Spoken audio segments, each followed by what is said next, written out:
안녕하세요. 장하다 순교자 신앙의 용사여의 이정민입니다. 여러분은 어떤 분을 가장 존경하시나요? 한 강의에서 사회자분이 이런 질문을 던졌습니다. 많은 분들이 대부분 부모님이나 잘 알려진 위인을 대답하고 있을 때 한쪽에서 이런 소리가 들렸습니다. 선구자를 존경합니다. 아무도 가지 않은 길, 그리고 후대를 위해서 먼저 그 길을 갔던 사람들을 존경한다는 이야기일 텐데요. 네, 133위 10억 대상자들 소개해드리는 이 시간. 오늘은 한국천주교회에서 선구자 역할을 했던 분이자 133위 대표 순교자분 만나보겠습니다. 이배옥 요한 세례자 이야기 들려드립니다. 오늘 함께해 주실 분 소개할게요. 주교회의 200주년 기념위원회 사무국장 역임하셨고 시복시성 추진 부장도 지내셨습니다. 천지남 성지 초대 주임사제를 맡으셨던 수원교구 변기영 베드로 몬시뇰님 소개합니다. 어서 오세요.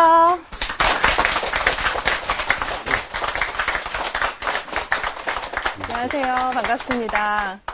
네, 몬시뇰님 요즘도 성지에 계시면서 천지남 성지 성역화 사업을 위해서 열심히 일하고 계신다고 들었습니다. 네. 제 후임 신부들이 젊은 신부님들이 다 하시고 네. 낮에는 그냥 뭐 순례자들 많이 오고 그러면 가서 이렇게 구경하고 기도해주고 묵주 들고 그러고 저녁에는 이제 우리 천지남 성지 홈페이지 컴퓨터가 8나라 말로 동시에 나가는데 그런가요? 뜻밖에도 하루 평균 4-5천 명이 시청자가 들어오고 있고 미국 영어권에서 들어오는 사람들이 네. 우리나라 국내 한국어권보다 훨씬 많아요. 그래서 저녁에는 야근을 해야 돼요. 2시, 네. 3시까지. 바쁘게 살고 있습니다. 네, 더 바쁘게 활동하고 계신데요. 그러면 오늘 함께할 이배옥 순교자, 세례자 요한 순교자, 아마 133위 대표 순교자로 뽑힐 만큼 그 한국 초기 교회 때 아주 역할이 컸던 분이라고 들었습니다. 네. 사실은 133위보다도 124위 복자보다도 103위보다도 제일 먼저 시복 시성됐어야 하실 분인데 호사다마라고 여러 가지 항상 뭐 오해와 또 방해와 이런 면들이 꽤 있어가지고 이제 거의 다 벗어났어요. 네. 그리고 걱정할 필요 없어요. 네, 그렇군요. 한국천주교회 교회 창립자죠. 창립자. 우리 대신학생 때 네. 최석우 신부님이 강의하면 역사 이벽, 이승훈, 권일신 세 분이 한국천주교회 창립을 주도했고 그중에 사실상 이벽이 한국교회 세운 거다. 이 소리를 뭐 수없이 했어요. 네, 36년 전 이배옥 순교자 묘소를 직접 발굴하셔서요. 오늘 강의가 저는 또 어떤 때보다도 기대가 많이 됩니다. 네, 몬시뇰님 그러면은 강의 전에 시작기도 부탁드립니다. 네, 묘를 이벽 성조의 묘를 찾아서 이장 한 다음에 바로 우리가 시작했던 이 어른의 시성운동 때 1980년도부터 바쳤던 이 기도 35년째 우리 거기서 바치는 이 기도를 같이 하겠습니다. 나눠드린 걸 보십시다. 온 세상 모든 민족들에게 자비로우신 섭리로 영구원의 은총을 김연히 베푸시는 천주여 세자 요한 광암 이벽 한국 천주교회 창립 성조로 하여금 불같은 열성으로 주의 진리를 탐구하고 몸소 실천하여 모든 이의 모범이 되게 하시고 불철주야로 전파하다가 마침내 거룩하고 장렬한 죽음으로 그 진리를 수호하며 증거하게 하셨으니 그의 기도와 소원을 들으시고 우리에게도 구원에 필요한 은총을 허락하여 주시며 우리도 그를 본받아 신앙으로 살다가 신앙을 위하여 용감히 죽을 수 있게 하소서. 우리 주 그리스도의 이름으로 비나이다. 아멘. 그럼 이배옥 요한 세례자와 관련된 영상 함께 보시겠습니다.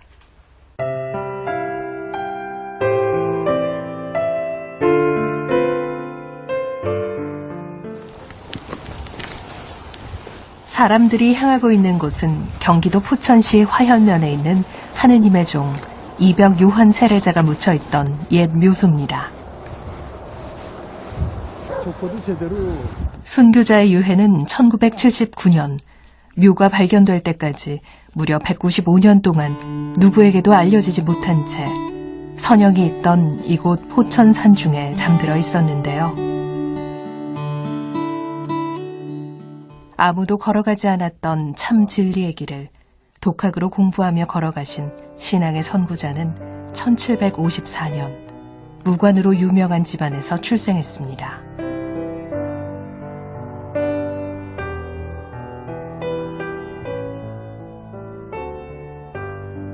서적을 통해 천주교를 처음 접한 이벽은 천지남에서 다산 정약용, 정약종, 권철신, 권일신 등과 함께 강학회를 가지면서 신앙의 뿌리를 다져갔습니다.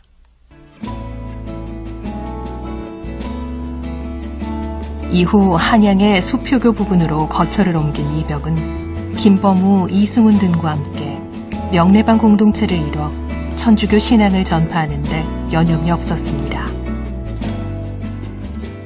하지만 가문의 반대와 박해로 인해 이벽은 31살 젊은 나이에 집안에서 순교하게 됩니다. 그래서 여기가 원래 이벽성조 묘자리고 저 넘어가면 이부만공 집터가 있고 그 앞에 빨갛고 하얀 큰 건물 바로 넘어 거기서 맞은쪽 이격장문묘가 거기 있었는데 새마을운동 때 이제 파서 내버렸고 근데 저 지석을 발굴해 보니까 그때는 지석이라는 것도 모르던 젊은 신부예요. 근데 해보니까 밀양 박씨집묘라는 여자묘 글씨가 나오잖아요. 그래서 세 번째 반대가 여기가 이제 통동남 경주 이벽지묘라는 지석이 가운데 나오니까 묘를 찾으면서 우리는 이제 이벽 선생님 한 분만 생각했는데 족보에는 유한당권 씨하고 혼인했다는 게 하나 나오거든. 그런데 발굴할 때 보니까 지석이 석줄로 나오잖아요.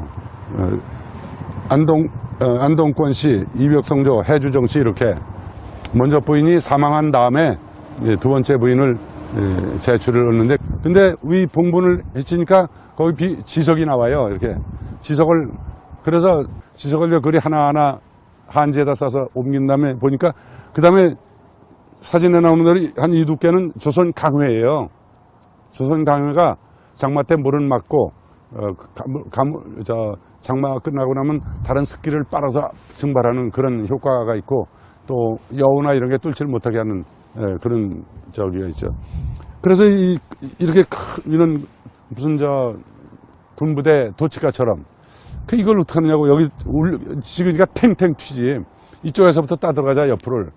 옆에 이만큼 거기를 뚫고서 이렇게 보니까 유골이 이렇게 손 이렇게 하는 모습이 그대로 나오잖아. 아, 그 순간은 감격했지 우리가. 그냥 그때 소리를 녹음한 게 저기가 큰 라디오에 있네. 아, 전부들 이랬다고 주교님들도 박토마 주교, 김남수 주교, 박희봉 신부, 나 모두. 그래서 이제 이걸 깨트리려면 울리고 그래서 큰일 나니까 옆을 또 따라고 그랬지. 옆은 흙이니까 풍암. 이쪽 관 쪽을 이렇게 좀 띄어내고 썩고 그랬는데 오래돼서 200년이나 됐으니까 195년. 그 밑에 있는 칠성판 있잖아. 이렇게 두꺼워. 그걸 양쪽 손을 넣어서 살살 움직여서 끌어내보자. 그래서 그 숯가루 위에 있으니까 그대로 끌어내서 그 관에서 끌어내는 사진이 그게 하나 있을 거야. 그렇게 나왔어요.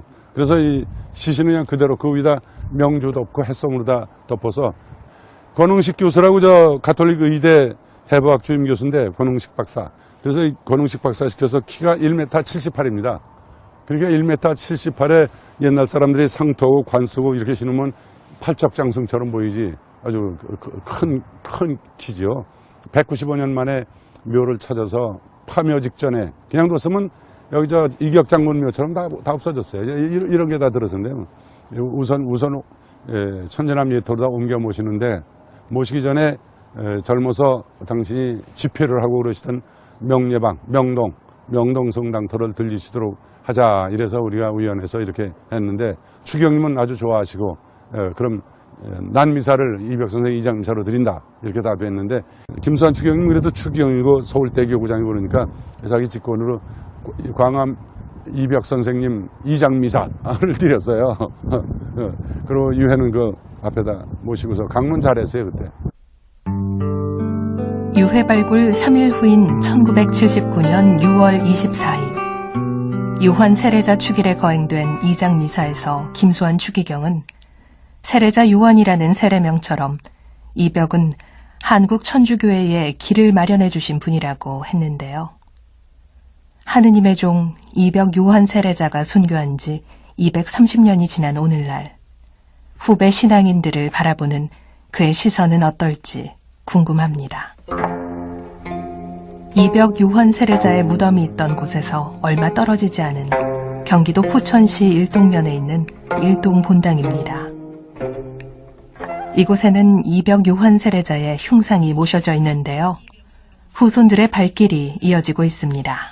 제가 이벽 성도가 우리의 선대 할아버님이시라는 것을 안 거는 수녀원에서 우연히 제게 수녀회 역사를 쓰라 해서 역사에 대해서 연구를 하던 중에 이분이 우리의 경주이 씨의 선대시라는 것을 알고 족보에서 확인이 됐습니다.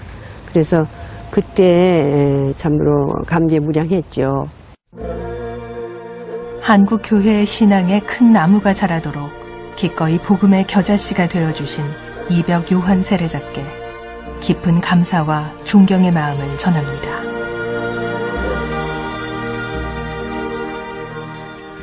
작년 8월에 로마 프란치스코 교황성하께서 한국에 오셨는데 오셔서 성남 비행기장에 내리셔가지고 교황대성원에 들려서 제일 먼저 공식 강론을 하신 데가 주교회의입니다. 한국 주인들 다 모아놓으시고서 강론 제목이 기억 지킴이에요. 그래서 저도 한평생 그냥 50여 년을 맨날 번역만 하던 사람이라 이게 뭐 원어가 어떻게 됐길래 기억 지킴이라고 했나. 메모리 가드 영어로. 경호원을 보디가드라고 그러잖아요. 보디가드. 가드 지킨다. 기억을 지킨다. 생소한 말이에요. 우리말뿐 아니라 서양말로도 생소해요. 서양말로도 아주 생소합니다. 근데 쭉 읽어보니까 교황님이 그 강론하셨어요. 주교님들을 한국 신자들 대표로 삼아서 목자들이니까 신자들 이렇게 좀 야단치고 혼내주라고 가르치라고. 다른 말로 말하면 기억 상실증에서 빨리 깨어나도록 하라. 기억을 지켜라. 내용이 뭐냐. 그 강론에 주교님들한테 하신 강론의 반이 전부 창립선조들에 대한 말씀이고 끝에 가서 그럽니다. 이벽 그 이름이 안 나왔더라면 교황님이 말씀하시는 김대건 신부나 윤지층 권상현이나 이런 순교자들 아닌가 이렇게 해석할 수도 있겠지만 이름이 나오니까 어떻게 꼼짝 못하고 우리가 인정을 해야죠. 이벽과 그 신앙의 1세대 First Generation of the Catholic Church in Korea 그 양반 학자들의 신앙의 1세대 이분들에 대한 기억을 지켜라. 잃어버리지 말고 한마디로 창립선조들 공경하고 존경하고 본받고 하라는 얘기입니다. 이게 로마 교황. 근데 이게 지금 교황님이 처음에 하신 말씀이 아닙니다. 지금 은퇴하신 베네딕토 16세 교황은 시성부 장관에게 제가 확인을 했는데 거기서 서류상으로도 왔는데 이분들을 빨리 시복시성하도록 긍정적으로 적극적으로 검토해서 추진하라. 그래서 급진전했고 그보다 또 한국에 2번 다녀가신 요한 바오로 2세 교황께서는 처음으로 교황에서 공식 문헌에서 200여 년 전에 이 진리를 연구하고 자기들이 공동체를 만들어서 기도하고 대표자를 북경에 파견하고 했던 이 한국 평신도들 이 평신도들은 한국 천주교의 창립자들 이태리말로 폰다토리 델라 키에사 인 코레아 한국 천주교의 창립자들이다 이렇게 아주 선언을 해주십니다. 근데 요한 바오로 2세 그 이전에도 1968년에 24위 병인밖에 순교자 시복식을 하거든요. 그때 대신학교 3학년생이었어요, 제가. 남산 그 음악당 처음 만들었을 때 그 앞에서 경축미사를 했지. 그런데 그때 김수환 대주교님입니다. 추경되기 전에. 24위 복자 시복할 때 그때 교황님이 누구시냐 그러면 바오로 6세입니다. 바오로 6세께서 그 24위 시복하는 1000마디 한 페이지 반이 전부 창립선조들 얘기입니다. 창립선조들 얘기. 그리고서 1925년에 비오 11세께서 79위 순교자들을 지목하시는데 김대건, 정하성 이런 분들 그것도 그 강론 천머리 한 페이지 반은 전부 창립선조들 자발적으로 강학하고 어떤 선교사도 들어가기 전에 이분들이 한국교회 시작하고 이 얘기예요. 이거 아주 격찬하시는 얘기. 그리고 1831년에 그레고리오 16세 교황이 조선 교구를 설정합니다. 1831년에. 이 그레고리오 16세 교황은 원래 지금의 인류 복음화성 전신인 옛날에는 포교성성이라고 불렀는데 프로파간다 피데이 포교성성의 차관 대주교로 있을 때부터 한국에서 조선에서 보내오는 정하상, 유진길 뭐 이런 회장들이 보내는 편지를 읽고서 빨간 옷 입은 주교를 보내달라고 그러니까 주교를 신부를 보내달라고 울었다는 거예요. 거기 기록에 나와요. 선교사 신부가 한 번도 한 명도 들어가 본 적이 없는 아시아 맨 끄트머리 여기 평신도들이 자기들이 교회를 세우고 5, 6천 명의 영세 신자를 자기들이 만들고 공동체를 만들고 신부를 보내달라고 그러고 5년 7년 주기로 계속 박해가 일어나서 피바다를 이루는데도 신앙을 지키는 이런 나라가 세상에 이런 민족이 어디 있느냐 울었다는 겁니다. 그러면서 이분이 교황이 되자마자 바로 조선 교구를 설립하는데 전부 반대했어요. 북경에 있던 포르투갈 알렉산델 구비아 주교도 북경에도 할 일이 많은데 신부 못 보내고 안 된다고. 불란서 파리방 전교회도 이 어려움이 있어서 안 된다고 전부 반대한 그 그레고리오 16세 교황 원래 이름은 카펠라리 추기경입니다. 카펠라리 추기경이 포교성성 장관이 되고 바로 교황이 되면서 조선교구 설정을 아주 확정지입니다. 1831년에. 교구 하나 설정할 때 아주 힘들어요. 먼저 소속되어 있는 수원교구 설정할 때 이게 수원교구가 포함되어 있는 서울교구장의 추천이나 동의서가 있어야 됩니다. 노기남 주교님의 의정부 교구 만들 때 정진석 주기경에 뭐가 있듯이. 그런데 조선교구 설정을 하시고 나서 초대 교구장으로 임명된 브르기에르 소주교, 한국성으로 브르기에르 이 신부는 블랑서 남쪽 지중해 연안의 카르카손이라는 성 출신인데 그 블란서 전국에서 무궁화꽃이 가장 유일하게 만발하는데 거기 제가 한두 번 들렸죠. 그런데 이 신부를 주교로 임명하면서 너는 조선교구 초대 주교다. 동남아시아에 나와 있던 선교사들이 다 못하겠다고 그러는데 그 신부가 제가 조선에 가서 교구장 하겠다고 그 신부가 유일하게 자기 소속된 파리방전교회 총장 모두들 반대하는데도 불구하고 순교할 각오를 하고 거기 그 무궁화도 가꾼 거 보니까 내 시간 때문에 그 얘기는 안 하지만 무슨 우리 한국 핏줄이 거기 통했던 분 같아요. 그런데 그래서 브르게르 소주교에게 그레고리오 16세 교황이 교구 설정문 말고 개인에게 보낸 편지가 동시에 발표됩니다. 거기서 그런 얘기를 합니다. 한국 평신도들의 단체, 한국 평신도들의 그 부탁, 이 아주 애절한 표현, 애절한 그 요구사항, 교구 설정해달라는 여기에 부응하기 위해서 직무유기라고 말할 수 있는 사도직 직무를 제대로 못하는 우리 성직자, 우리 교황과 우리가 만시지탄으로 늦게나마 교구를 설정하고 당신을 주교로 임명하니 최선을 다해달라고. 거기 평신도들의 부탁으로 조선교구 설정한다는 얘기 거기 나와요. 한국의 모든 교구 설정문 보면요. 항상 전에 소속된 서울교구장 어떤 대주교의 요청으로 부탁으로 추천으로 전부 다 이렇게 됩니다. 이렇게 이 한국교회는 출발부터 평신도들의 활동이 그 뒷받침을 이루고 있었다는 것. 그러면 이분들이 어떻게 한국 신자들이 교회를 세우느냐. 물론 뭐 여러 가지 일이 있지만 그 중에 주동 역할을 한 양반은 광암 이벽이라는 특출난 경주시 집안의 그 신동, 아주 신동이라고 불리던 소년이었습니다. 1880년 말에 25년 동안 이 문제를 조사하고 연구한 영국 황실대학의 윌리엄 롱포드 교수라는 교수가 일본 영국 대사관을 본거지로 해서 조선은 그때 일본에 속해기 시작할 때니까 그걸 미리 내다 보고서 연구하면서 1911년에 그 조선 문화사 이거를 이렇게 두툼한 걸 냈어요. 스토리 오브 코리아라고. 거기서 이 롱포드 교수가 그런 말을 합니다. 한국 교회는 영어로 시온, SCION, 시온 그러면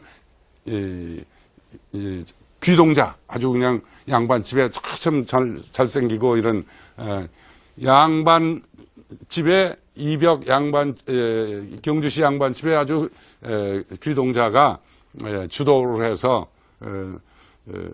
노블 코터리, 영어로 코터리 그러면 영국 영어로 동호인회, 낚시 동호인회처럼 천주교 교리 연구하는 질 연구하는 동호인회를 이 젊은 소년들이 광암 이벽이라는 소년 중심으로 이렇게 만들어서 이 사람들이 교리를 연구하기 시작을 했고 1770년부터 산속에 들어가서 이 공부 시작한 것이 정확히 아주 영어로 13 years after 13년 연구한 다음에 13년 그러니까 70년부터면 1783년이 되잖아요. 13년 후에 북경으로 자기들 친구 중에 하나를 보낸다. 그러겠습니다. 아주 정확하게 씁니다. 연도까지. 그런데 그 기록이 나오기 한 30년 책이 나오기 전에 1860년대부터 동남아 지역에서 공부하던 천주교 대신학교 역사 교과서가 있는데 콤펜디움 에클레시에 카톨리체라는 히스토리에 카톨리체라는 에클레시아스티체 카톨리체라는 그런 교과서가 있는데 거기 뒷부분에 정보 현대판이라는 게 붙었는데 거기 조선의 신앙이 어떻게 들어갔느냐 거기 똑같은 얘기가 나옵니다. 한국의 조선의 이 천주교회가 시작되는 것은 이벽이라는 청년이 어린 그 정약종, 정약용 삼형제하고 권처신, 권일신 이런 분들하고 깊은 산속에서 아주 동떨어진 고요한 곳에서 1770년부터 교리 공부만 한 게 아니라 프레셉티스 디비니스 그 천주 10계명, 천주교회 10계명을 바로 실천하기 시작하면서 공동체를 만들었다. 이 얘기를 벌써 거기서 그렇게 나와요. 자료가 되게 충분히 많이 있어요. 여기다 원문을 다 이렇게 여러분들에게 써주면서 하면 참 실감이 나는데 시간 때문에 그렇게는 못하고 이렇게 전부 그분들의 원문 라틴어, 불어 원문이 전부 나옵니다. 그래서 이 조선 천주교회가 이렇게 시작됐다는 걸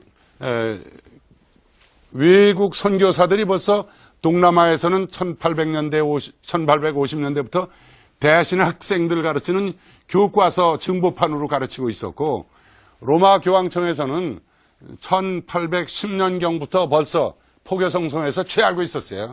지금 오늘의 한국교회의 역사 문제 때문에 어떤 사람이 뭐 비탁한 소리하고 어쩌고저쩌고 취하고 계세요, 전부. 교황청이 그렇게 허술하잖아요. 교황강론은 벌써 몇 달 전에 준비되고 각종 역사위원회, 교의, 도그마티카 위원회, 무슨 위원회가 전부 옛날 교황님의 발표문과 대치되는 게 없나 검토하고 아이고 그거가 나하잖아요. 대한민국 정부 청와대보다 내 생각에 10배 더 엄할 겁니다. 그래서 교황께서 이런 역대 교황들이 이 한국 천주교의 이 선조들에 대해서 이렇게 선언할 만큼 공식 문헌으로 이건 뭐 교황의 이 공식 문헌은 교회법보다 더 위에 있습니다. 교회법은 교황의 이름으로 선포되는 건데 바뀌고 교회법을 어떤 거 개정합니다. 새로운 거 제정합니다. 또 어떤 거를 변경합니다. 뭐 이러지만 이 교황의 이름으로 선포된 이것은 불변입니다. 그냥 나오는 거예요. 알아들었어요? 네. 이러한 모든 자료가 로마 교황청의 옛날이나 지금이나 또 외국 선교사들이 이렇게 어떻게 알려졌느냐. 정약용 승지가 정약용에 대해서 하나 좀 배워야 돼. 후손 어디 왔는데, 해만이 어디? 여기.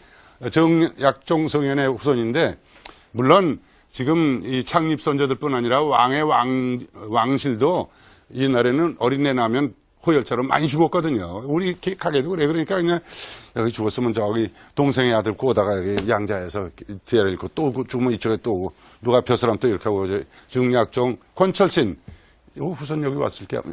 여기 권철신 종손이죠. 법통적으로. 근데 원래 권철신이 아들을 못 낳았어요.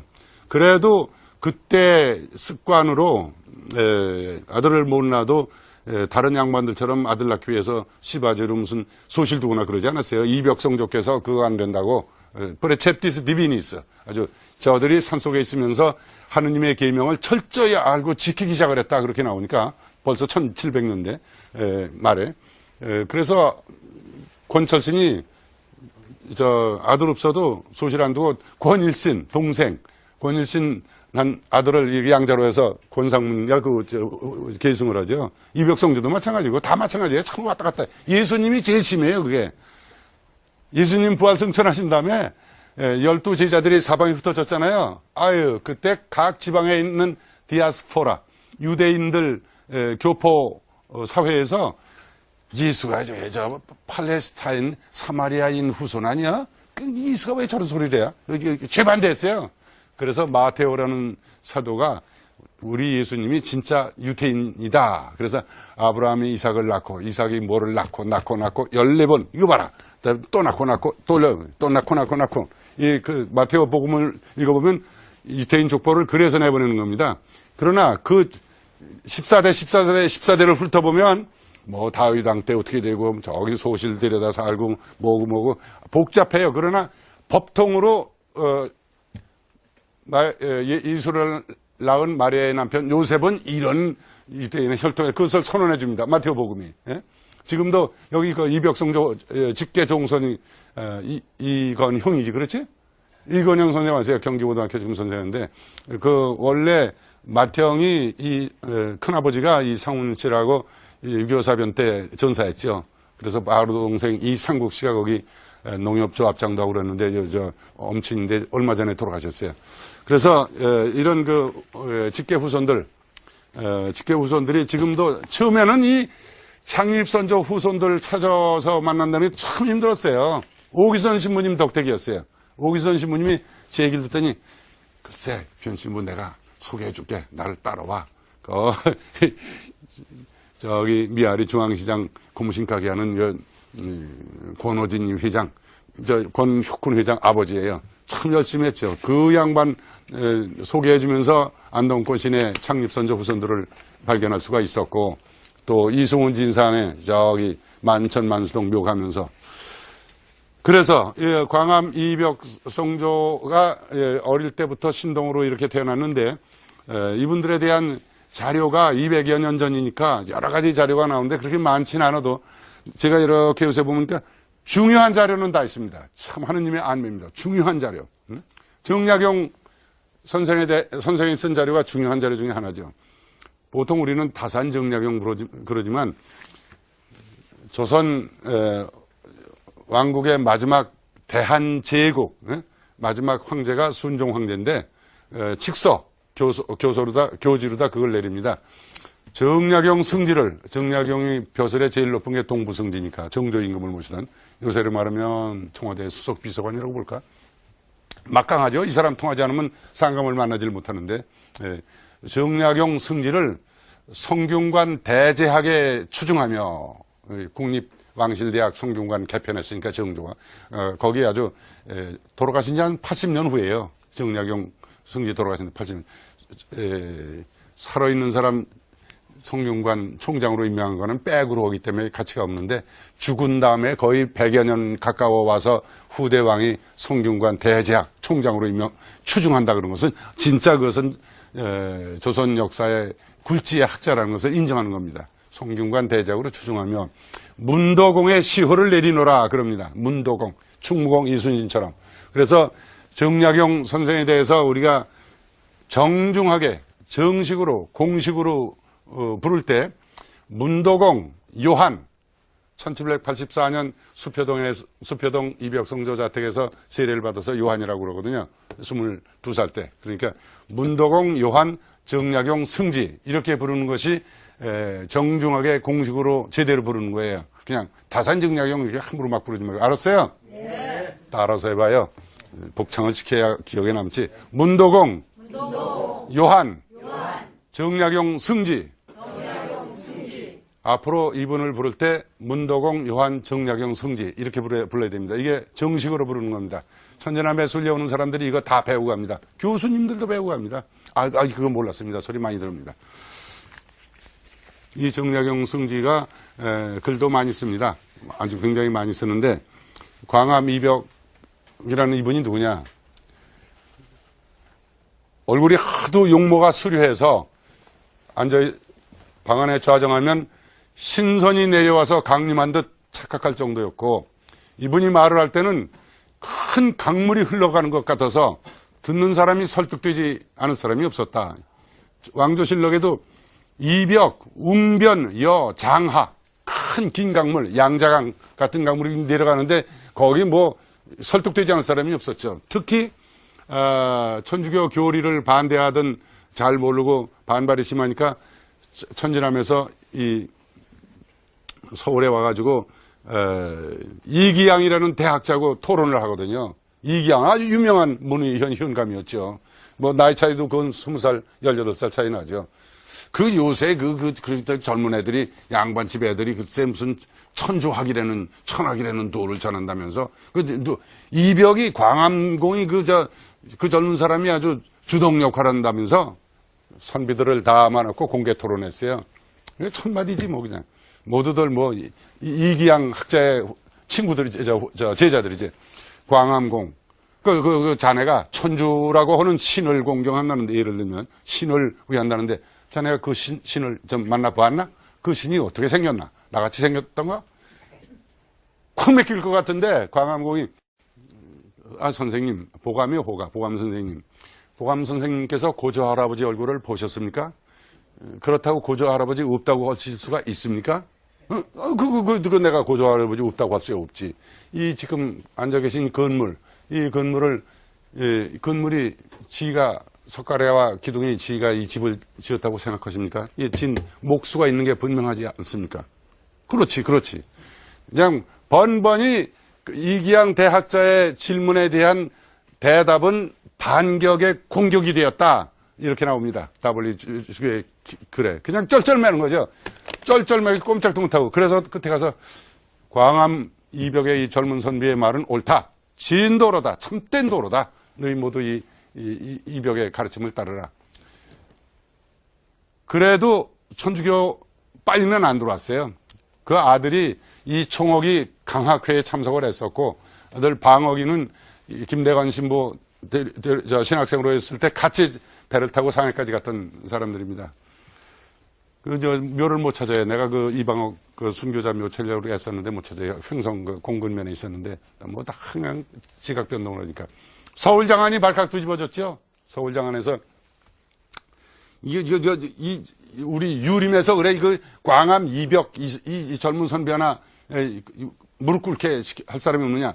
이가환 금대라는 호를 가진 이가환 천재적인 천문학자의 수학자인데 이가환 공을 갖다 시합을 시키자. 그래서 이가환과 토론을 합니다. 두 번째 챔피언 타이틀 매치가 공개적으로 서울서 또 일어납니다. 번번이 그냥 뭐 광암 이벽성조의 그 답변이라는 것은 대답이 아니고 무서운 공격으로 바뀌었다는 거예요.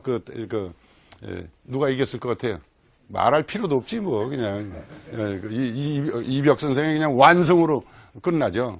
이가환이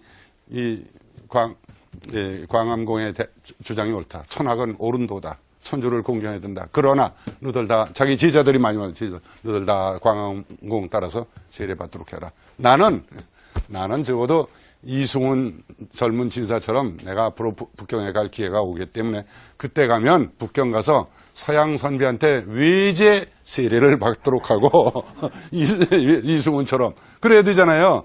국내에서 너희 이벽 이승훈 너들한테 국산 세례보다 이 얘기가 황사영 백서에 나와요. 내가 지금 한 얘기가. 예? 외제 세례를 받아야 되겠다. 그러니까 나는 다음에 간다. 너희는 먼저 해라.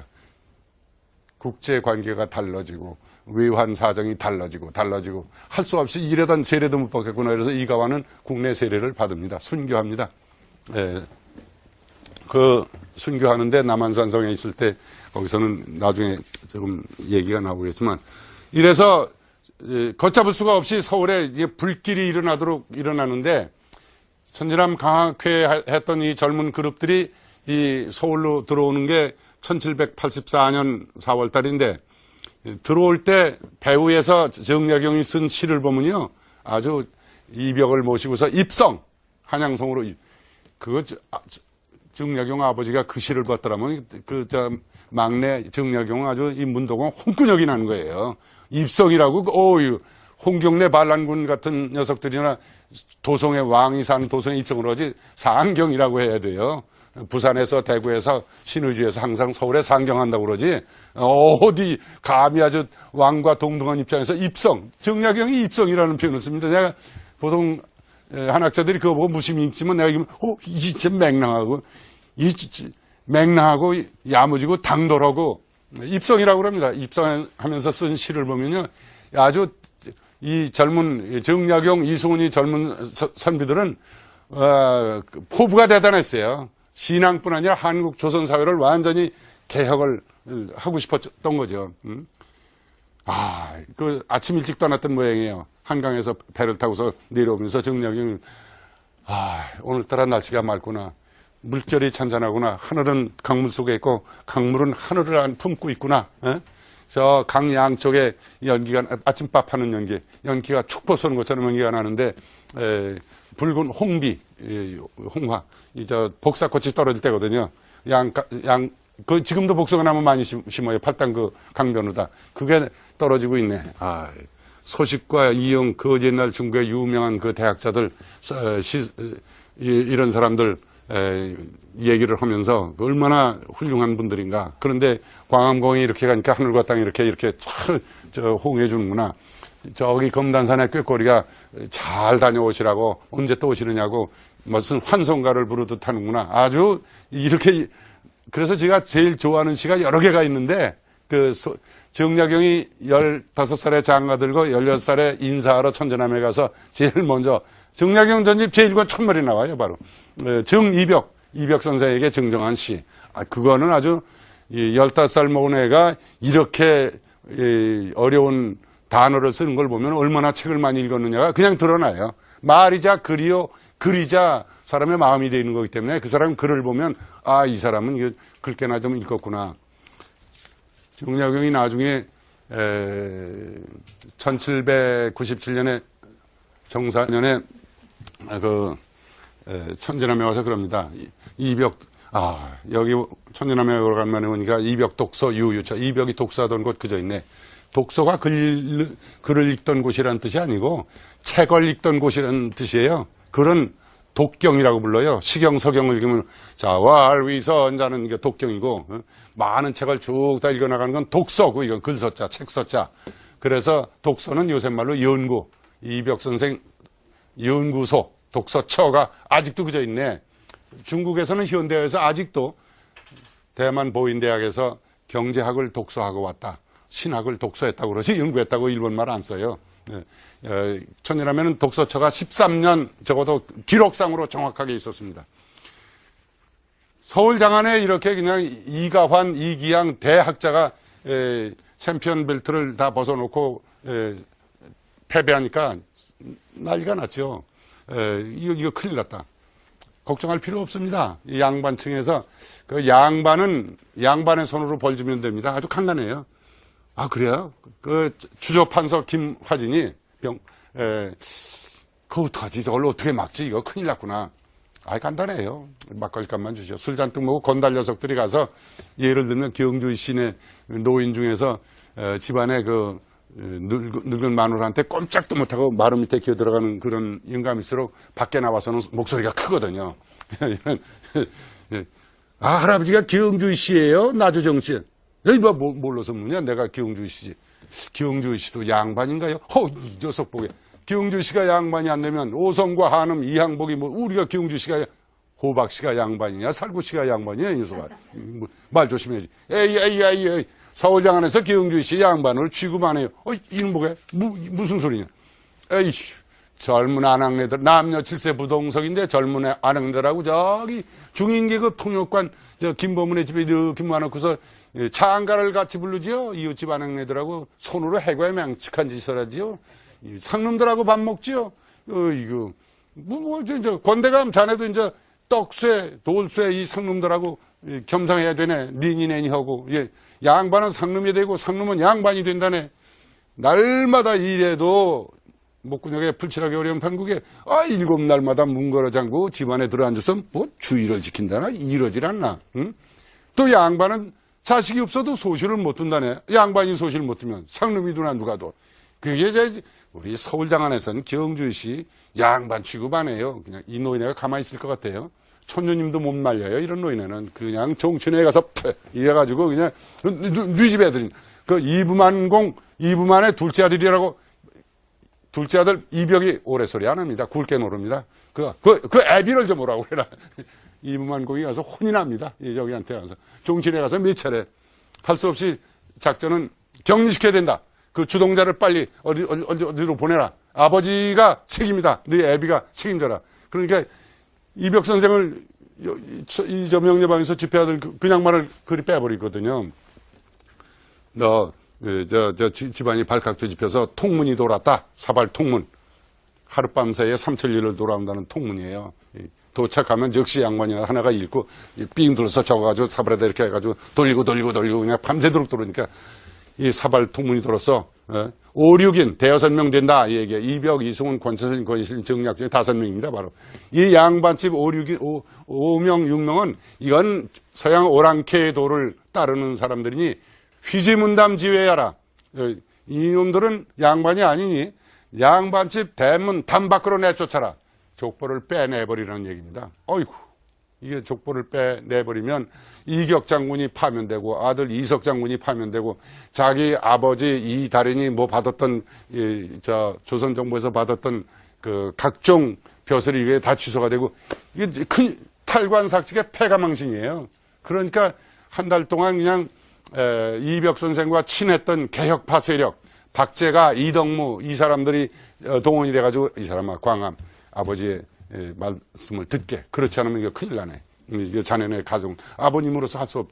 끝까지 이벽 선생은 이거 천주를 배반하라니 그럴 수가 없습니다. 목을 매달았다고 그럽니다. 오죽하면 아버지가 목을 매달습니다.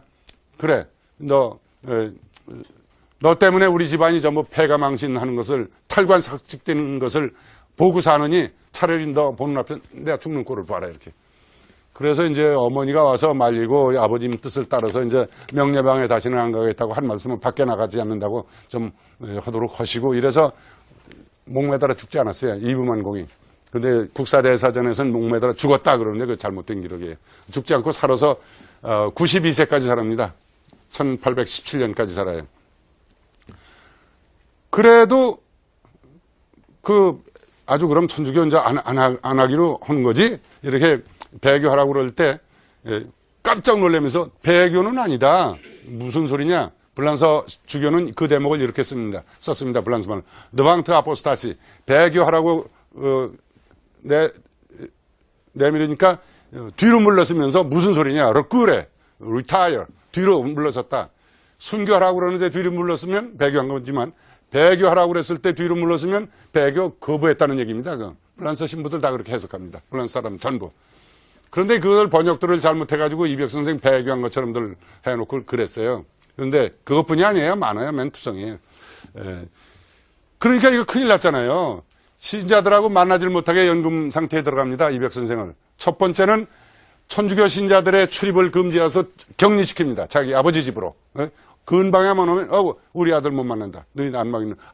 그럴 리가 없습니다. 도사님께서 천학 도사님께서 지금 열이 오르고 그러는데 열병이 예민병 걸린 것 같아. 우리 집안 식구들도 거기 안 가. 그래서 금지시켰어. 근데 못 간다.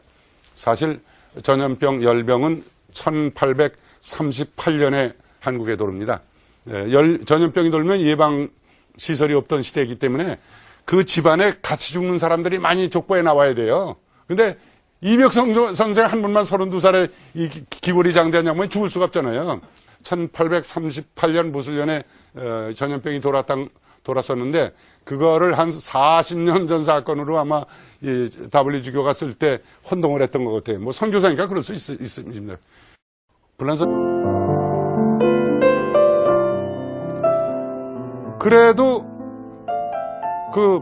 아주 그럼 천주교 이제 안 하기로 하는 거지? 이렇게 배교하라고 그럴 때 깜짝 놀라면서 배교는 아니다. 무슨 소리냐? 불란서 주교는 그 대목을 이렇게 썼습니다. 불란서말로. 느방트 아포스타시. 배교하라고 내밀으니까 뒤로 물러서면서 무슨 소리냐? 럭꾸레. retire. 뒤로 물러섰다. 순교하라고 그러는데 뒤로 물러서면 배교한 거지만 배교하라고 그랬을 때 뒤로 물러서면 배교 거부했다는 얘기입니다. 불란서 신부들 다 그렇게 해석합니다. 불란서 사람 전부. 그런데 그걸 번역들을 잘못해가지고 이벽 선생 배교한 것처럼들 해놓고 그랬어요. 그런데 그것뿐이 아니에요. 많아요. 멘투성이에요. 그러니까 이거 큰일 났잖아요. 신자들하고 만나질 못하게 연금 상태에 들어갑니다. 이벽 선생을. 첫 번째는 천주교 신자들의 출입을 금지해서 격리시킵니다. 자기 아버지 집으로. 근방에만 오면 우리 아들 못 만난다. 너희 안 만나는. 그럴 리가 없습니다. 도사님께서 천학 도사님께서 지금 열이 오르고 그러는데 열병이 예민병 걸린 거 같아. 우리 집안 식구들도 거기 안 가. 그래서 금지시켰어. 너희 못 간다. 사실 전염병 열병은 1838년에 한국에 돌입니다. 전염병이 돌면 예방 시설이 없던 시대이기 때문에 그 집안에 같이 죽는 사람들이 많이 족보에 나와야 돼요. 근데 이벽성 선생 한 분만 32살에 이 기골이 장대한 양반이 죽을 수가 없잖아요. 1838년 무술년에 전염병이 돌았었는데 그거를 한 40년 전 사건으로 아마 이 WG교가 쓸 때 혼동을 했던 것 같아요. 뭐 선교사니까 그럴 수 있습니다. 적어도 을사년 1785년 이벽성조 돌아가시던 해는 전염병이 국내에 없었습니다. 그래서 큰일 났거든. 종친회도 이제 안 하기로 했다고 그러고 이벽이 천주교 안 믿는다고 이렇게 다 통보를 했는데 아들은 무슨 말씀이냐고. 천주는 공경해야 된다고. 이래서 아사벌에 들어갑니다. 아사벌이라는 것은 자식을 굶겨 죽이는 건데 불란서 신부들이 저보고 그 얘기했더니 아니 아버지는 밥 먹으면서 아들을 어떻게 굶겨. 그 시대 같은 시대에 이벽 선생 같은 시대 임금이 정조 임금입니다. 정조 임금의 아버지 사도세자가 열을 굶겨 죽였어요. 아버지 영조가. 그때는 양반집에서 많이 굶겨 죽였어요. 굶겨 죽이는 사람은 숨 떨어지는 게 일정하지 않아요. 그래서 그때 가서는 다 독살입니다. 정조, 소현세자 이런 사람들 다 독살로 보는 이유가 거기에 있는 것이고 특별히 경기감사로 있던 이윤익이 신유박했던 자기 아들을 그냥 공개적으로 자기 아들을 사람들 보는 앞에서 독살을 시키고 독약을 벗어 죽이고 또 귀양번했다가 독살로 다 공개적으로 죽이고 그러잖아요. 대개 굶겨 죽이는 아사벌은 양반 집안에서 흔히 많이 있어. 왜냐하면 자식이 아주 집안을 다 망치는 개망신을 줄 때 이거를 부모가 칼을 가져가서 죽일 수가 없잖아요. 그러니까 좀 점잖게 죽이는 게 아사벌이에요. 그때 당시 왕궁에서도 아사벌. 그 다음에 아사벌을 죽이는데 이래를 굶었는데 걔가 아직 숨을 쉬고 있느냐? 아직도 숨을 쉽니다. 기왕 가는 애니 도와주거라. 이제 독약 먹이라는 얘기입니다. 그럼 이제 독약을 먹입니다. 독약을 먹이면 그냥 전율을 헐거 다니니까 보기가 흉하죠. 이불이나 뭘로 덮어야죠. 그래도 이제 숨이 아직 안 끊어진다. 저런 거 있잖아. 가만히 계십시오. 이불로다. 불란서 말 원문에는 이거 한국 기자들이 쓴 게 아니에요. WG교 기록이에요. 지금 내가 하는 얘기가. WG교 1권 20페이지가 전부가 이벽성조의 최후에 대한 겁니다. 열흘을 굶어서 이제 말만 사람이지 숨만 쉬는 건데 독약을 먹이는데도 빨리 숨이 안 끊어지니까 두꺼운 이불로 그럽니다. 두꺼운 이불로 랑벨로페 불란서 말로 엔벨로프 봉투 있잖아요. 봉투 엔벨로프 영어로 그걸 불란서 말로 앙벨로페라고 그래요. 두루마리를 큰 두꺼운 이불을 여러 개로 두루룩 마른 다음에 양쪽 마구리를 꽉 누르면 에투페 영어로 suffocate 숨을 막아버리는 거죠. 그걸 막으니까 그냥 그 안에서 뭐 할 수 없이 죽는 거 아니에요.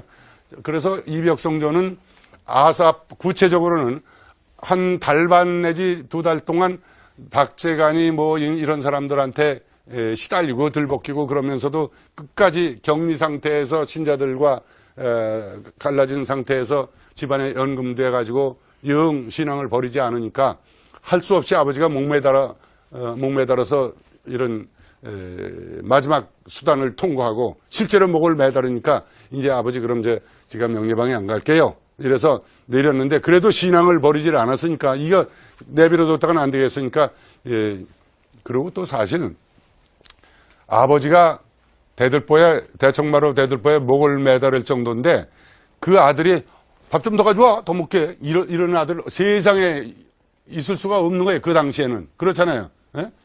그래서 식음을 전폐하게 되는 것이고 불철주야로 잠 못 자고 나 한숨 졸려 자야겠어.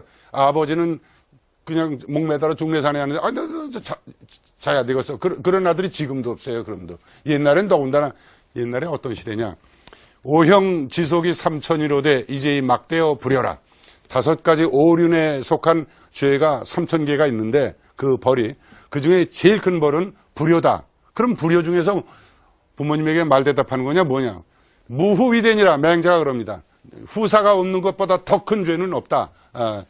그래서 이 효도가 중요시 되는데 그래서 죽기 전에 뭐 계자라고 양자라고 이런 것도 하고 그러는 거예요. 근데 이벽성조께서 처음에 이 서울에서 챔피언 벨트 메고 있던 대학자들 둘을 완패시켜서 이기고 선비가 불과 몇 달 동안에 명례방에 500여 명이 입교 영세랍니다. 이렇게 그냥 불일어나듯 하니까 이거를 추조판서 김화진 중심으로 그 오래전부터 연구를 했어요. 그래서 건달들 시켜서 그 을사박해를 일으키면서 중심은 광암 이벽이다. 거기 안동권씨, 개국공신, 권근의 후손, 권일신, 권철신 이분들하고 상감 정조가 아끼는 그 정약용 아직 젊어서 정식 차관급도 못 됐을 때니까 이런 사람들이 그들고 해서되는데 이거 내버려두면 우리 유림에서는 이거 손들어야 된다. 이래서 이벽 그 중심적인 조선왕조실록에는 이벽은 천주교에 제일 먼저 빠진 최선익 빠질 익자, 익사한다는 익자예요. 제일 먼저 빠진 일세 시조다. 공지하라. 만민이 다 알고 있지 않느냐? 만인이다. 그게 15년 이상을 두고 왕조실록에 여러 차례 나옵니다. 이벽은 일세지야 공지야. 이게 벽이편에도 나오고 일성록에도 나오고 많이 나와요. 근데 신자들과 격리시키고 집안에 감금했는데 아무리 한 달 내지 달 반 이상 들볶았는데도 WG교 기록에 할 수 있는 말, 할 수 있는 행동, 모든 수단을 다 동원해서 설득시켜도 아무 효과가 없었다. 배교하라고. 끝끝내 안 되니까 할 수 없이 이제 목마달기도 하고 그래도 안 되니까 이제 아사벌을 내립니다. 아사벌을 내려서 이것을 WG교는 연병에 걸렸다고 잘못 판단을 한 것이고 아사벌다 돌아가시기 직전에는 음독벌을 내리고 그래도 얼른 금방 숨이 안 끊어진다. 원래 1m 80에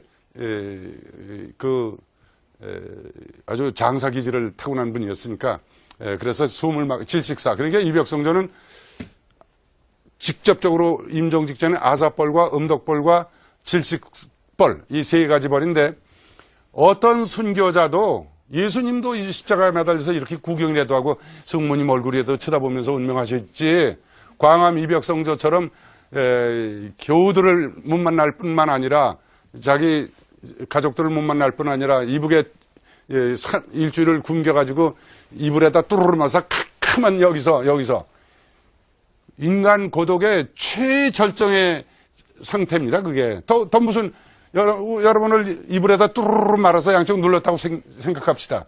그런 고통을 겪는 그런 순교자 아무도 없어요. 광암 이벽성조는 사람을 정말 독약으로 굶겨서 독약으로 굶겨 죽인 사람 내가 아까 왕궁에서까지 있었다고 그러잖아요. 질식사도 시키나 숨 못 막히게 많이 있었어요. 남한산성에서 신자들을 붙들어 오면 용인, 양지, 이천, 양근역에서 붙들어 오면요 하루에 감자 하나를 줬어요. 돼지 감자 하나. 일주일만 지나면 그 친 부인이 와도 자기 얼굴이 뼈에다, 가죽에다 되배장파는 것 같아서 이제 우리 남편이었나 할 정도다 피골이 상접하니까 거칠못해서 비틀비틀하니까 그러니까 남한산성에서 나중에 어떻게 죽였느냐. 도모지 사형법이라는 게 그거예요. 도배장판한다는 발을 또자 얼굴 모양 못자 종이지샤 얼굴에 종이를 바르는 사형법이에요. 비틀비틀해가지고 한 일주일 그러면서 이런 묶여 나오는 이건 뭐 피칠을 해야 칼에 물을 한번 확 뿌린 다음에 얼굴에다 한지 있죠? 한지를 한 번 바르고 도모지지. 그래서 도무지 모른다가 거기서 나온 말이에요. 남한산성에서. 두 번째 바르고 세 번 바르면 숨을 원래 한 일주일 굶었기 때문에 숨을 못 쉬니까 이게 입이 벌어져야 숨을 쉴 거 아니면 코구멍고 탁 막히니까. 그래서 킥킥킥 하다 그냥 실어져 죽죠. 이것을 도모지 사형법이라고 매천이 쓴 이 아록에 매천여록에도 나오고 여러 군데 나옵니다. 남한산성에서 그 도모지 사형법으로 많은 신자들을 죽였습니다. 광암 이벽성조께서는 도모지 사형법이 아니라 두꺼운 이불이라고 불란서 말로 두꺼운 이불이라고 그럽니다. 원문에. 두꺼운 이불로 여러 겹을 뚜루뚜루 말아서 양쪽 마구리를 이렇게 막아서 질식사시킵니다. 도모지 사형법보다 더 엄한 최고의 사형법이죠. 근데 이렇게 순교자들 중에서 한국 천주교회를 창립하신 이 이벽성조께서는 아사벌과 음덕벌과 질식사벌, 질식벌 이 세 가지 벌로 장렬한 최후를 저도 가끔 이렇게 생각을 해봤어요. 이야, 이 어른이 32살, 만 31살에 그때 그냥 한 일주를 굶겨서 몸이 뭐 아무것도 굶어서 그래도 정신 있을 때 벽에다 정약용으로 써붙였다고 그러죠. 무협중봉지세 사입중천. 무협이 지금 산사댐이 있는 거기 협곡이 세 개인데 무협, 능협, 구당협 이 세 가지 협을 합친 것을 삼협댐입니다. 우리말로 삼협댐이라고 불러야 되는데 거기 발음으로 산사댐이라고 그러잖아요. 거기에요 바로. 거기에 제일 높은 봉들이 24개의 봉우리 있는데 그 제일 중앙에 있는 봉 거기서 길이 없잖아요. 내려다보니까 1km, 2km, 3km인데 건너뛸 수도 없고 독수리처럼 날개도 없고 이제 마지막 길이로구나. 무협중봉에 서 있는 형세로구나 내가. 그 벽에 써붙인 게 무협중봉지세 사입중천. 이제 죽어서 중천, 천자가 황천길이라는 천자인데 샘천자인데 무거울 중자를 쓰면은 황천길 무거울 중 거듭중 두 번 가는 거다 그래서 황천길 가는 것 중에서 제일 고통스러운 황천이라고 그러지. 이제 제일 고통스러운 황천, 제일 고통스럽지. 아사벌에, 음독벌에, 질식벌을 받으니까 이 길을 내가 가야 뻔히 알고 계시는 양반이에요. 아주 박학한 분이라, 이렇게 죽일 거다. 나 얼른 숨이 안 끊어지면 이렇게. 황천길, 사입중천. 그러나 나는, 무협중봉에 서 있는 형세지만 죽어서 사입중천이다. 은하, 열숙진연 금환천국. 그러나 그렇게 죽는 것이 아니라 은하수 별자리에 둥근 달이 떠오르듯 비단옷 곱게 입고서 하늘 날아가는 것이로세. 이 아주 명시입니다. 그건 반집에 조금 최치원이 비슷한 문맥을 썼지만 아주 멋있는 시를 은명시를 써 주셨죠. 그래서 우리는 광암 이벽성조에 대해서 지금 교황청에서 많은 학자들과 고위성지자들은 전 세계 인류의 잦은 입교, 동방박사보다 더 동방박사는 별빛을 보고 따라가기 시작을 하는데 이분들은 별빛을 보고 따라가신 양반이 아니라 진리를 자기가 별이 어디 있느냐를 별을 찾은 분들이에요. 그래서 특히 광암 이벽성조는 그렇기 때문에 동방박사보다 훨씬 더 앞서 훌륭한 분이죠. 그래서 이분을 전 세계 잦은 입교자들의 미신자들의 모보와 주범으로 이렇게 해야 된다. 저한테 그런 얘기한 대주교님들이 여러분이었어요. 등잔 밑이 어둡다고 우리 한국 교회가 너무 이분에 대해서 모르고 있어요. 이벽성조의 무덤이 포천에서 발견됐다고 전국 모든 본당에 공문을 보냈는데 그때 모두들 놀랐어요. 포천이 무슨 상관이 있느냐. 특히 교회 역사를 연구하시는 몇몇 우리 선배 신부님들이 포천에 왜 포천하고 무슨 상관이 있어? 포천? 전부들 그랬다고. 저도 놀랬죠. 그런데 묘를 찾고 보니까 포천 거기서 이벽성조 묘라고 된 거 나왔는데 후손이 전혀 어디 사는지를 모르니까 후손을 찾아야 될 것 아니에요. 이제 후손을 찾느냐고 이제 찾아서 간 게 횡성이고 횡성 공군면에 있다고 그래서 갔더니 뭐 20년 전에 서울 명수대로 다 이사 갔다고 그러고 근데 아마 원주 나가는 데 그 횡성에서 내깔 건너 가담리 오른쪽 동네에 아마 누가 살지. 그래서 가서 이제 이건형 씨 아버지 이상국 아주 점잖은 귀골이 장대하고 아주 장군감이죠. 부친을 뵙게 됐지. 근데 이벽이라는 분을 아느냐고 그러니까 잘 모르겠는데요. 칠대조 조부인데 여러분 중에 자기 칠대조 조부에 대해서 아는 사람 누가 있어요? 나도 몰라요. 자기 칠대조 조부 모릅니다. 그래서 이제 족보 있느냐고 그랬더니 족보 있다고 그래서 갑삼을 좀 꺼내보라고. 아니, 남이 족보를 어떻게 잘 아시느냐고. 그래, 꺼내줄래? 이렇게 이제, 이 상국 씨, 상원 씨, 누구, 종규, 규종인 누구, 칠대조, 이벽이라는 분 아니냐고 그랬더니, 그렇구먼요. 그러고서 이제, 그래서 시작이 돼서, 묘를, 우리가 이벽성조묘라고 생각했던 것은 그건 아니었어요. 한 150m 앞에 작은 동산이었고, 그 묘는 우리가 지석 확인할 때, 밀양박씨묘로 다 나왔었고, 또, 재발굴해 보니까 이제 이격장군묘는 전부 파묘가 됐고, 새마을 운동 때, 여기서 그쪽에서 땅을 새로 산 사람이 자기 묘 쓰느냐고 그냥 이장군고 시효 다 지났으니까 옛날 묘들 다 파내버리고 거기서 나왔다고 그러고, 거기 이장이, 또, 이석장군묘는 있었고, 우리가 나무에서. 그래서 이벽성조묘 이장할 때, 저는 그때 나이가 39살인가 38살 때인데, 신장, 성당 신도 450명밖에 안 되는 시골이고, 1년 생활비를 신자들이 바칠 수가 없어서 교구청에서 매월 3,000원씩인가? 한 달에 쌀값 3,000원씩을 보조해서 보내던 본당입니다. 그래서 제가 가면서 이게 3,000원 받아나만 하지 그만두라고 그랬더니 교구청에서 비싸게 구네. 병인지 뭐 그래도 보탬이 될 텐데 내가 밤에 좀 책 번역도 해서 그때 책 번역하면 바로 출판사에서 돈 보내줄 테니까 그걸 다 살았지. 근데 이장할 돈이 없었어요.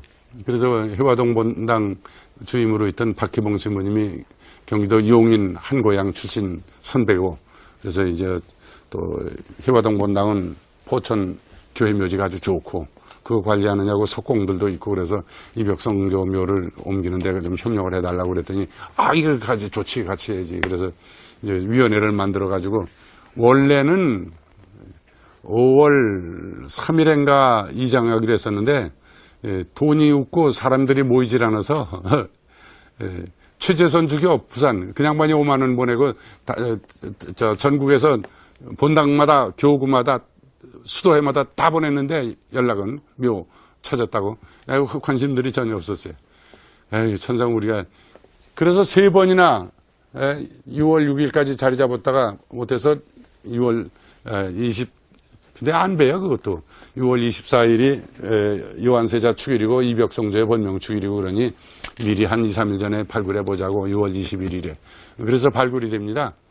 발굴할 때 나중에 주교회의 시성 추진부장 하면서 이제 시성에 대한 걸 이렇게 관여하면서 깨달은데 그것도 또 안 배요. 거기 교회법 박사로 춘천교구장 박토마 주교가 참석하고, 거기 총대리 주교가 참석하고, 또 가톨릭 의과대학의 권응식 교수라고 해부학 주임 교수인데 법의학자지. 박희봉 신부님이 권 교수 데리고 가야 돼. 그래야 제 적지. 그래서 이 시신 측량이나 이건 어떻고 이거는 또 치아가 까만 거 보니까 이건 음독 시킨 게 분명하고, 또 이 앞부분이 여기가 새까맣고 아주 파랗게 탄 거는 여기만 특히 이거는 독을 마셨을 때 위장 여기가 빨리 썩질 않는답니다. 상하질 않는데요. 그래서 그런 현상이 나는 거다 그러고, 첫 번째 부인 안동권 씨 묘에서는 이만큼 진토, 뼈는 없고 그냥 흑깃흑깃한 뼈가루하고 흙하고 섞은 걸 다른데 장례를 지냈다가 한 10여 년 지난 다음에 이벽성조 순교하신 다음에 이벽성조 묘를 쓰고 나서 그 묘를 파서 이리 합장할 때, 그때 합장한 증거다. 박동준이라고 이장 전문가가 보더니 이건 뭐 뼈도 없고 아무것도 없고 이 바닥에 흙만 조금 이렇게 있는데 보니까 뼈가 섞였네요. 그러면서 그래서 저희들 우리가 유홍열 교수도 그러고 제 이렇게 보고서 그게 맞는 얘기라고, 다른데 이미 먼저 이벽성조보다 적어도 한 10년 먼저 사망한 걸로 봅니다. 유한당권 씨를. 그 다음에 먼저 매장됐다가 거기서 벌써 살 뼈는 사람이 20살 전에 젊어서 죽으면 뼈가 연하답니다. 그리고 60 이상 되면 뼈가 돌처럼 이게 단단히 굳고, 그래서 그 첫 번째 부인묘는 그냥 무슨 백골이 진토되듯 된다고 검붉은 흙과 희끗희끗한 그것뿐이에요. 그 사진에 나오는 그대로예요. 두 번째 부인으로 된 해주정 씨, 이분이 좀 신비인데, 이분의 출처가 어떻게 됐는지가 모르는데, 이분이 등장하는 게 이제 1870년대 족보에 등장하기 시작하거든. 근데 지금 내가 꽤 요새 이재영 회장이 갖다 족보 가지고 연구를 하는데, 대강은 저 윤곽이 다 잡혔는데, 거기 이무 장군에 대해서 이무 장군이 이부만공보다 훨씬 더 유명한 대단한 장군이었어요. 그런데 이무 장군 후손이라는 건 현영이 또 현모, 현기, 경실이, 경문이, 경일이 이렇게 삼형제, 거기서 외에는 올 데가 없어. 그러니까 사실은 이현직 장군이 안배했던 것 같아. 포편에 갇힌 데서 광암 이벽에 손을 이어줘야 된다. 그러니까 이무 방어사 후손들 없나? 그 중에 하나가 거기다 넣어줘. 그래서 된 게 여러분 조상이 된 거라고. 근데 법적으로는 그래도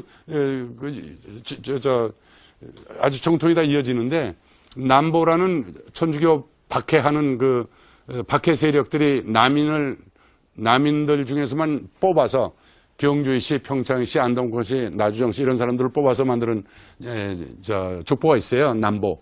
유홍열 박사가 제가 주교회의 200주년위원회 사무국장 할 때 이거는 내야 된다. 그래서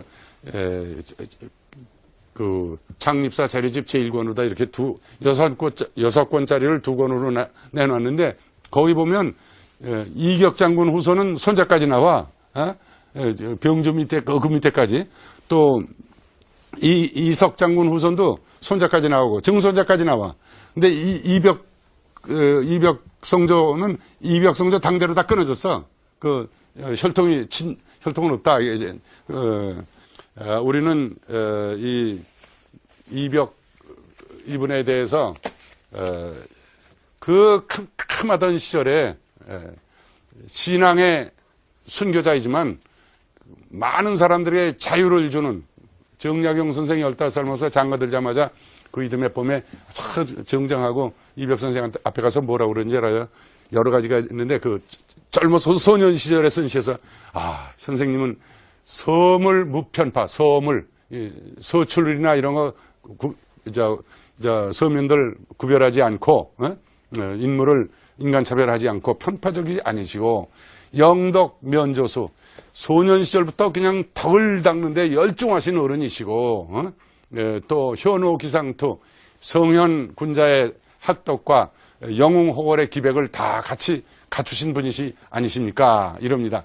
근데 이 박제가라고 해서 그 다음은 천주교 신자는 아니지만 정조 임금의 정책 방향으로 조선시대 개혁운동을 했던 이덕무, 박제가, 광암, 이벽 이런 분들인데, 박제가의 만사는 정약용 만사, 사람 죽으면 왜 깃발에다가 하늘에서 큰 별이 떨어졌네, 위대한 지도자를 이뤄내, 이런 거 들고 가잖아요. 이걸 만사라고 그래요. 만사라고 그러는데, 정약용 만사는 이벽성조에 대해서 신선나라 두루미, 학이 인간세계에 내려오셨네. 그분의 모습에서 우리는 풍신, 신의 풍채를 볼 수가 있었지. 헌연견 풍신, 이렇게 표현을 했지만 박제가는 아주 더 큰 표현을 했어요. 그리고 돌아가시는 장면도 이 정약용은 승추 헐비고 초창공로인 가을이 돼서 날아갈 때가 떠나실 때가 되니 훌쩍 날아가 버리셨네 기러기처럼 날아가 버리시니 우리가 그냥 창자가 다 끊어지도록 애통한들 무슨 소용이 있나 이렇게 우리가 지켜드리질 못했으니 정약용의 만서에 나오는데 박제가는 그보다 더 광암공 자네는 파옥지 경제 지금 경제라는 경제 그때 200년 전 경제라는 100년 그 뜻은 세상 사람들을 백성을 구출해낸다는 그런 뜻이에요. 경륜으로.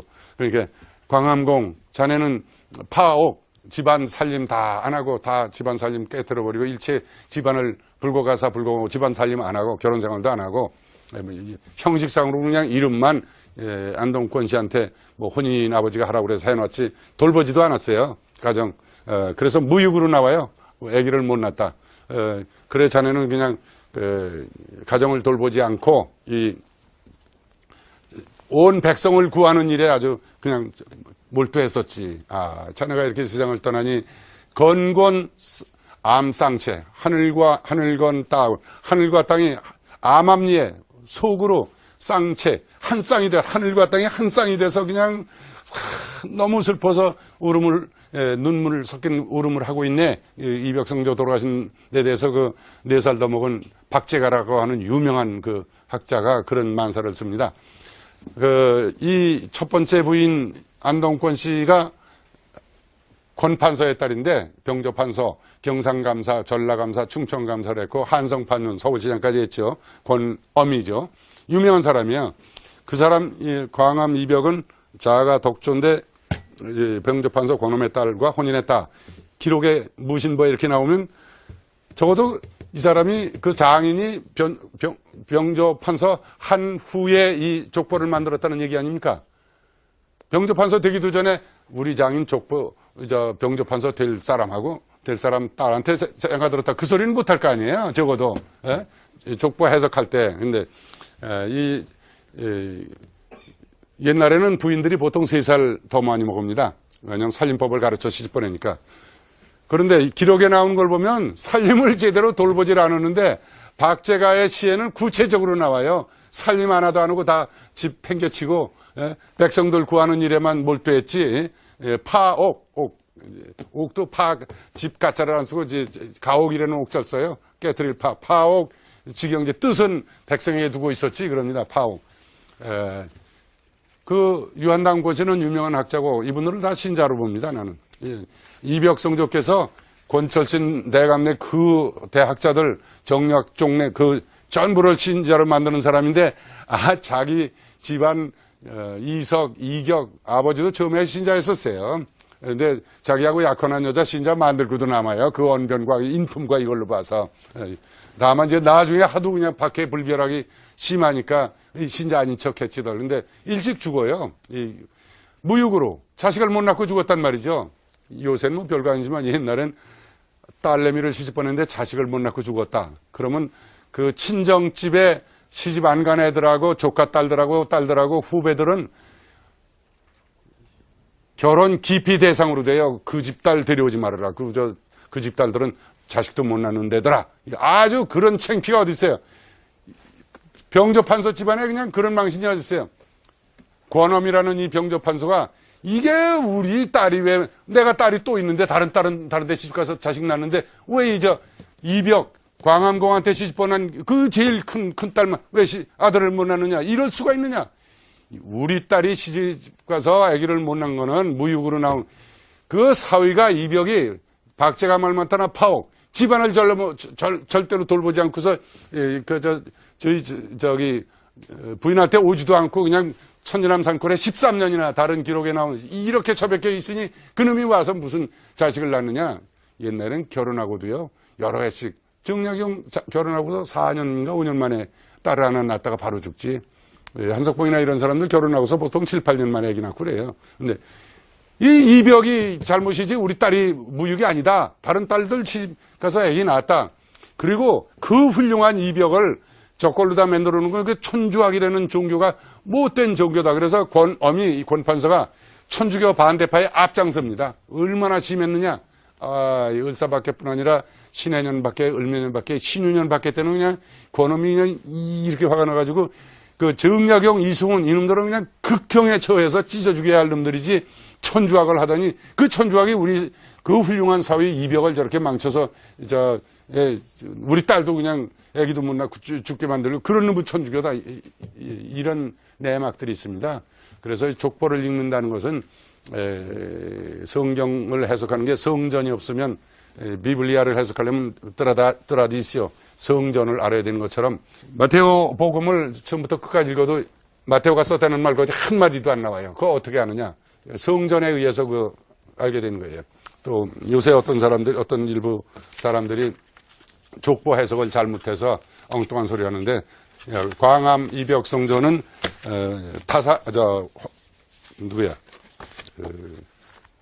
백서를 쓴 황사영 있죠? 황사영의 말대로 포의 이벽입니다. 대도사 무슨 벼슬하고 돈 벌고 뭐 기생들하고 놀고 장가 들고 시집가고 뭐 그런 차원이 아니고 대도사 포의 이벽이다. 포의 이벽이 이승우는 아주 기특히 여겼다.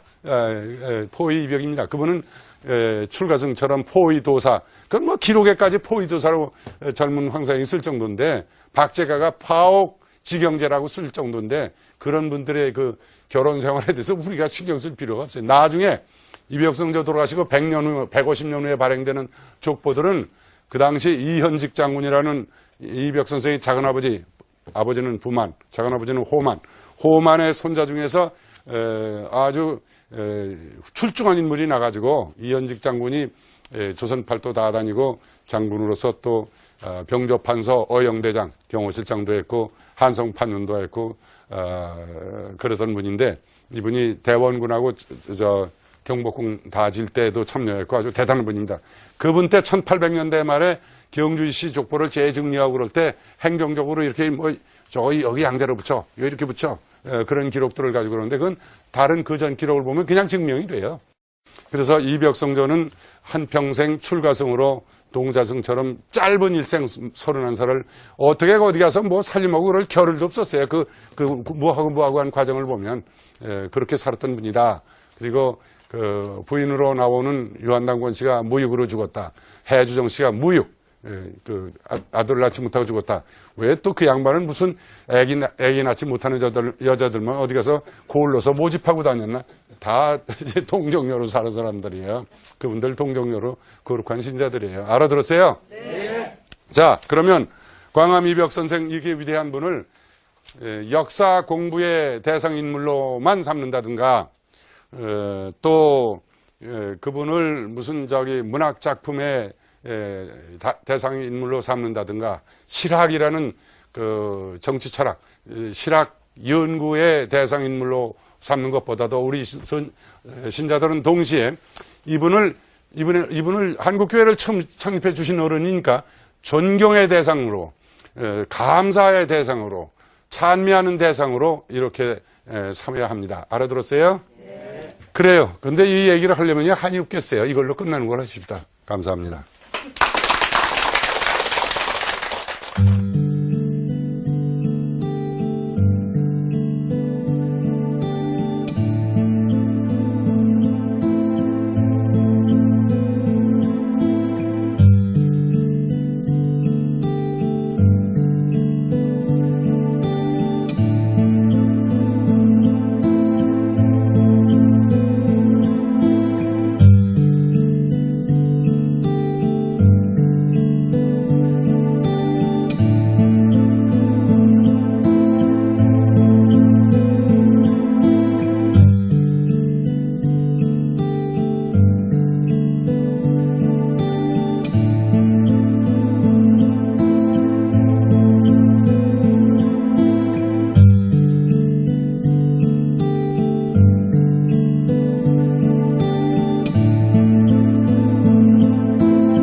오늘 강의 잘 들었습니다. 네. 오늘 들으시면서 궁금했던 점이나 느낀 점 얘기해 주실 분 계신가요? 네, 말씀해 주시죠. 예, 소중한 말씀 잘 들었습니다. 그 이벽 성조에 대해서 그 태어나신 곳에 대해서 설왕설래가 좀 있습니다. 어느 분들은 경기도 강주라 그러시고요. 또 어느 분들은 경기도 포천이라고 그러시는데 그 점에 대해서 아시면 이번 기회에 네. 명확하게 말씀해 주시면 감사하겠습니다. 말씀드리겠습니다. 네. 저도 처음에는 그 광주 배알미리가 탄생지가 아닌가 그런 생각을 가진 적이 있었습니다. 광주 배알미리에 그 향저 시골집이 있었다. 연세대 홍희섭 교수가 그런 기록을 했고 오기선 신부님은 별장이 있었다. 그런 기록을 했고 정약용인가 누구는 그 사람은 광주에서 자랐다. 뭐 이렇게 광주인 뭐 이런 기록을 한 군데인가 어디서 본 기억이 났는데 그런데 다 이런 걸 전부 조사해 보니까 포천을 탄생지로 보는 것이 가장 합리적이고 정확합니다. 왜냐하면 아버지 집이 거기 있고 아버지 형님들 동생들 무덤도 다 거기 있고 거기서 살았고 그 본거지였습니다. 그리고 바로 벌판 건너는 거기 이항복 오성대감 그런 용서가 있고 그 포천 지역이 안동권 씨하고 경주희 씨 또 한 분인데 그렇게 그 일대가 아주 훌륭한 애국지사들을 많이 배출한 곳이고 어려서 그런데도 공부도 하고 적어도 이벽성조의 누님이 그 이벽성조 둘째 동생을 무척 사랑했는데 경주희 씨 누님이 이벽성조보다 3살 위거든요. 이벽성조는 1754년생, 경주희 씨 누나는 51년생. 안동권 씨하고 나이가 같다고 보는 건데 1751년생. 이 정약현한테 시집을 가요. 정약용 맏형, 배다른 형 맏형한테 시집을 가요. 시집 간다면 그 누님 댁에 광남 이벽성조께서 자주 들락거리면서 천지남에 입산하는 시기를 다른 여러 서적들에서 1770년으로 자꾸 보는 이유가 전부 일맥상통해요. 1770년 15세경에. 그런데 아마 집에서 아버지는 이 권진사 딸 안동권 씨하고 혼인이 다 옛날에 부모들이 다 결정하니까 그래 아마 거기 잘 좀 미끄럽게 순응하지 않았던 모양이에요. 그래서 결혼 생활을 안 한 걸로 다 나는 알고 있어요. 독신 생활. 그리고 도 닦는데 미쳐가지고 그런 생활 정신 없지. 그래도 그 부인은 우리 신랑감이 천학 도사님이시란다. 그 천학 책 갖다 그냥 제 읽고서 글도 쓰고 많이 했던 신앙이 있는 사람으로 나는 알고 있습니다. 네. 그리고 대답이 시원하지가 못해서 죄송한데 여러 교수들이 그 얘기를 저한테 질문하는데 의견이 뭐냐고 그러는데 저는 그 포천을 봅니다. 화현리가 탄생지다. 네, 온신열님 그럼 마침 기도 부탁드립니다. 그럽시다. 다 같이 바칩시다. 온 세상 모든 민족들에게 자비로우신 섭리로 구원의 은총을 기묘히 베푸시는 천주여, 제자요한 광암 이벽 한국 천주교회 장로 선조로 하여금 불같은 열정으로 주의 진리를 탐구하고 몸소 실천하여 모든 이의 모범이 되게 하시고 불철주야로 전파하다가 마침내 거룩하고 장렬한 죽음으로 그 진리를 수호하며 증거하게 하셨으니 그의 기도와 소원을 들으시고 우리에게도 구원의 시간을 주시며 우리도 그를 본받아 신앙으로 살다가 신앙을 위하여 영원히 죽을 수 있게 하소서. 우리 주 그리스도를 통하여 비나이다. 아멘. 성부와 성자와 성령의 이름으로 아멘. 자발적으로 시작된 한국 천주교회만의 자부심, 지난 시간과 또 이번 시간 강의를 통해서 더욱더 자세히 알게 됐는데요. 학문을 신앙으로 승화시킨 이벽 요한 세례자와 또 초기 신앙 선조들께 다시 한번 감사한 마음 전합니다. 네, 다음 이 시간에는 하느님의 종 김필립보, 박마리아 부부 편이 방송됩니다. 시청해주신 여러분 고맙습니다.